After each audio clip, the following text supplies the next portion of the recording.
दिल्ली में बढ़ता प्रदूषण हर साल चिंता की विषय बनता जा रहा है। हर साल राजनीति का भी विषय बन रहा है और हर साल लाखों लोगों की मौत भी इसी वजह से हो रही है। लेकिन सवाल यह है कि क्या कभी किसी ने यह सोचा कि इसके पीछे का यानी प्रदूषण के पीछे का कारण क्या है? आज एक्सप्लेन बाय एबीपी लाइव में चर्चा इसी मुद्दे पर करेंगे। नमस्कार, मैं हूं आशीष सिंह आनंद।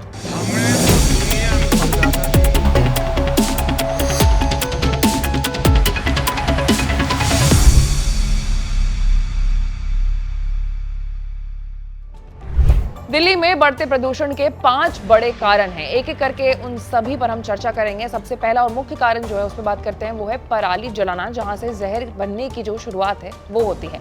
दरअसल हर साल पंजाब और हरियाणा में जैसे ही ठंड का मौसम आने वाला होता है, पिछली फसलों के बचे हुए हिस्से को जलाया जाता है। इसे पराली जलाना यानी स्टबल बर्निंग कहते हैं। इस बार मानसून देरी से गया है तो पिछले फसल की सफाई और अगली फसल की तैयारी भी देर से ही हुई है। इसलिए इन राज्यों में खेतों में पराली जलाने का काम भी लेट से शुरू हुआ, यानी ये लंबे समय तक चलेगा। फिर है हवा बहने का डायरेक्शन। जहर को पहुंचाने का काम, दिल्ली की हवा में जहर घोलने में बड़ा योगदान हवा का भी है, यानी हवा की दिशा, जिसे हम विंड डायरेक्शन कहते हैं।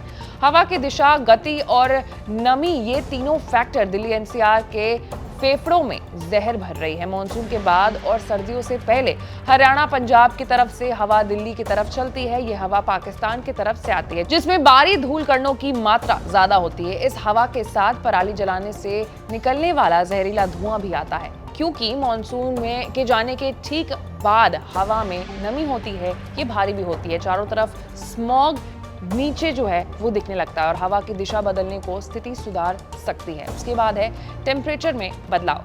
जहर बढ़ने का काम, दिल्ली की सर्दियों में लगातार होने वाले तापमान के बदलाव से भी प्रदूषण बढ़ता है। इस टेम्परेचर इन्वर्जन कहते हैं।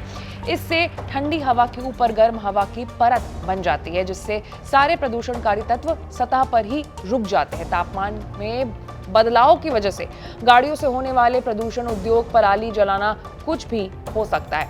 गाड़ियों से होने वाला प्रदूषण सोने पर सुहागा का काम दिल्ली की आबादी में करता है और क्षेत्रफल के हिसाब से ये ज्यादा भी है। साथ ही गाड़ियों की संख्या भी बहुत ज्यादा है। दिल्ली में 25% PM 2.5 उत्सर्जन गाड़ियों से होने वाले प्रदूषण की वजह से होते हैं। दिल्ली के अंदर और आसपास बनी इंडस्ट्री से निकलने वाले गैस और केमिकल्स की वजह से भी वायुमंडल में बदलाव आता है, प्रदूषण इससे बढ़ता है। और अंत में प्रदूषण के कई और सोर्स हैं जो बढ़ते हैं। मुसीबत, सूखे इलाकों में आने वाली सूखी हवा के साथ रेत के कण, दिवाली के दौरान पटाखों से निकलने वाले केमिकल्स और घरेलू बायोमास का जलाना भी सर्दियों में प्रदूषण को बढ़ावा देता है। IIT कानपुर की स्टडी के मुताबिक दिल्ली एनसीआर में 17 to 26% PM उत्सर्जन बायोमास के जलाने से होता है। अब तो दिवाली आ रही है। दिल्ली में पटाखे पर 100% बैन कागजों पर तो होगा, लेकिन फैक्ट्रीज में ये संभव नहीं है। दिल्ली के आसपास के जिलों में तो पटाखे फूटेंगे, लोग मनाएंगे। इसी वजह से प्रदूषण जो है वो और ज्यादा बढ़ता चला जाएगा, उसका स्तर एक ज्यादा ऊपर हो जाएगा